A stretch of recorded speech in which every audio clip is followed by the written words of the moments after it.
Hey everyone, welcome back to the overview office. I'm here to give you the rundown on Kiri-ai because the duck is in the details, as they say. This intro will probably be improvised every single episode, so do not count on it for continuity purposes. As I mentioned already, this is Kiri-ai the Duel. I'm going to give you a little bit of a rundown. It comes in a delightful Edo-era replica Japanese wallet. This would be the type that they'd use to carry gold coins. And if you open it up after you've untied it, it's got some delightful art on it, and then it houses the cards. Let's talk about the cards, and also let's talk about how to play, because that seems important if you want to know how to play. You might be wondering, Devin, you're completely off center. What are you doing? I'm doing two things. I Googled rule of thirds the other day and finally realized what it was. And number two, I thought that I could have art assets digitally brought in. Okay, so the first three cards you will need to know is your battlefield. This is your dance floor, okay? These are where the two samurais are going to be fighting. You have the regular battlefield with just 5 pips on it. Blue will start on one side, red will start on the other end.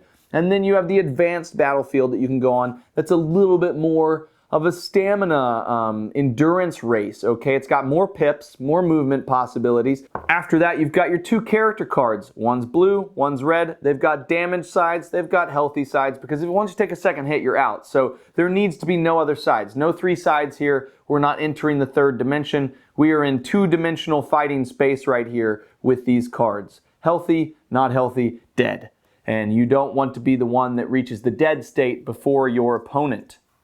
Then the other 10 cards are split between both players. You've got 5 different types of actions that you can do. Really more like 7, because 2 of the cards have reverse options.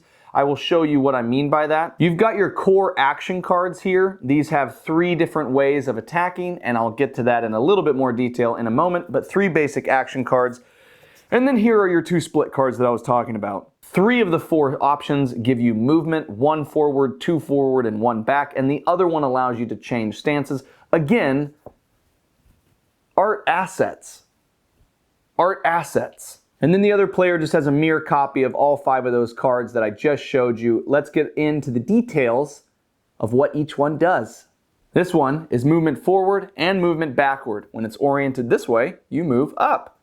When it's oriented this way, you move down. That's 1 space for each of those. Then you've got this card, which goes 2 up, kind of like a charging forward maneuver, and then you have your change stance, from heaven stance to earth stance, or earth stance to heaven stance. Whichever one you're in, you go to the other one. You can't stay in the one you're in if you're changing stances, because then you wouldn't be changing stances. Then you've got your 3 attack cards. We'll go over what each one of them does.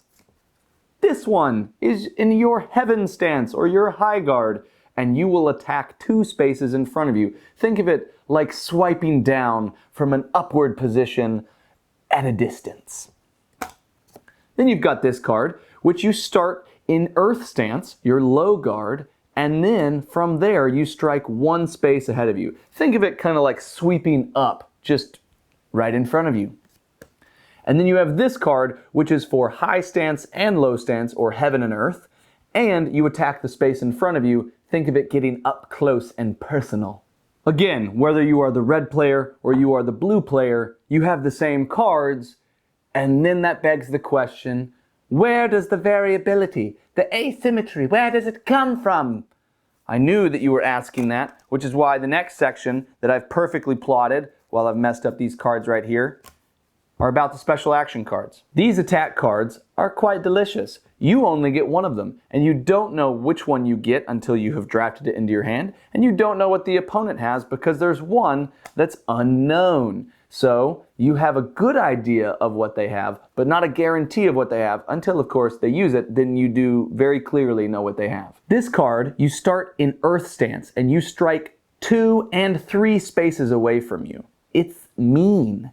And then afterwards you switch from earth stance to heaven stance. This one, you start in heaven stance and you strike the space you're in and the space ahead of you. It is also mean because it hits 2 spaces in 1 move, which gives you a little bit of additional coverage. And then afterwards you switch from heaven stance down to earth stance. And this one might just be the sneakiest of all. It is the counterattack. if your opponent successfully lands a strike on you, psych, no they didn't, you hit them instead. So it's a slice, stab, you know, but like they weren't expecting it because they're like, I landed a hit, and you're like, false, you didn't land a hit. Those are all 16 cards in the game. Now you just need to know how you put them together to play the game. And that's pretty simple. Let's go over it right now. So the way that a turn works is you have 2 cards. You're going to play one of them first, one of them second, both of them face down, and then you're going to resolve simultaneously with your opponent. You'll both flip the first card, and then you'll resolve it. Movement first, attack second. Within movement, heaven stance first, earth stance second. After you do movement, you do the attacks. If anybody has landed a blow, you resolve the hit and you flip from healthy to injured or from injured to dead.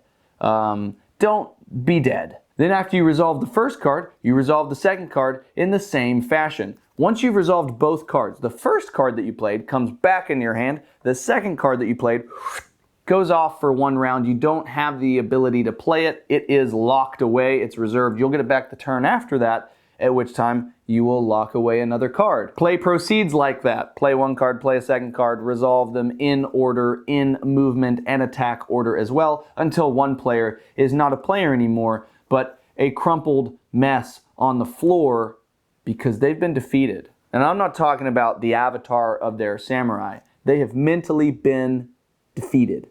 So they're physically, literally on the floor in shambles because they know that they have been undone. That's how you play the game. That's all you need to know to enjoy some Kiri-ai the Duel. If you guys have any questions, let me know. But hopefully you've enjoyed both my presence and the presence of art assets. Have a good one, guys. We'll see you back at the overview office in... I don't know when we're going to be back, but at some point we'll be back at the overview office for another episode of the rundown because the duck is in the details.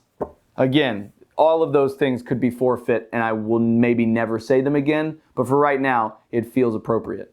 Hope you guys have a good one. Peace.